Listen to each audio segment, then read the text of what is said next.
In your health headlines, flu season is here, and doctors are urging everyone to get their flu shots early. Dr. Mitchel Goldman with UCSD is here to talk about why it's so important and what's new with the flu vaccine this year. Great to see you, Dr. G. Good to be here, Kathleen. We beat the drum every year, but once again, tell our viewers why everyone should get the flu shot and why early. Well, we've had our first flu death that happened last week here in San Diego. A very nice 75-year-old woman who did not get vaccinated.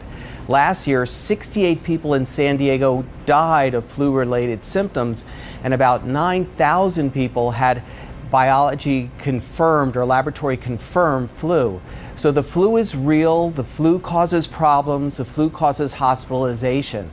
The flu vaccine is the only way that we can prevent or minimize the symptoms of the flu. On average, Dr. G, how many Americans are getting their flu shot every year? Well, unfortunately, only about half of all Americans are getting it. Now, fortunately, the people that mostly get it are the children. So children above the age of 6 months and older, and basically everyone above the age of 6 months should get the flu vaccine. And most kids are actually getting it.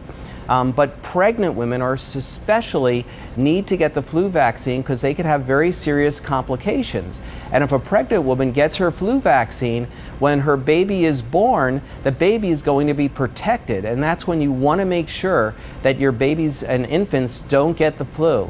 That's a really good point to make. Is there anything different about this year's vaccine specifically? Well, every year the CDC tries to predict which vaccines or which strains we should vaccinate against. And this year it's a little bit different. Last year, as you may recall, there was actually a nasal spray we could do for the flu vaccine, but it turned out it really wasn't effective, and it's not going to be effective for this year. So this year it's a very simple shot that I have gotten, my entire staff has gotten, I've given to my children and my wife, that doesn't even hurt. So there's no pain. And then, so many people think that, oh, if I get the flu vaccine, I'm going to get sick. No, absolutely does not happen. You're not going to get sick. Then the other thing people say is, well, if I get the flu vaccine, I'm still going to get the flu because, last year it was only effective maybe 40% of the time. But this year it's going to be much more effective. But even if it's only effective in preventing the flu half the time, it's going to make the flu symptoms so much less than it would have been if you have not had the vaccine. And let's talk about those symptoms because a lot of people confuse them with the common cold. Yes, and sometimes they can be pretty confusing because when we look at the symptoms here, it's about the same.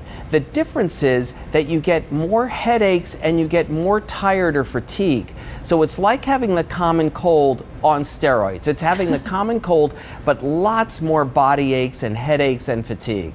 Is there other ways other than the vaccine that you can try and prevent the spread of the flu virus? Well, absolutely. Remember, the number one best thing is just wash your hands. And so, the only way we're going to prevent it is by keeping our hands clean so we're not touching something like a doorknob or something else that other people that may have the flu virus are spreading, and then of course put it on to our face, which gets it into us. So washing your hands, making sure all the surfaces are clean, especially when you go to public places.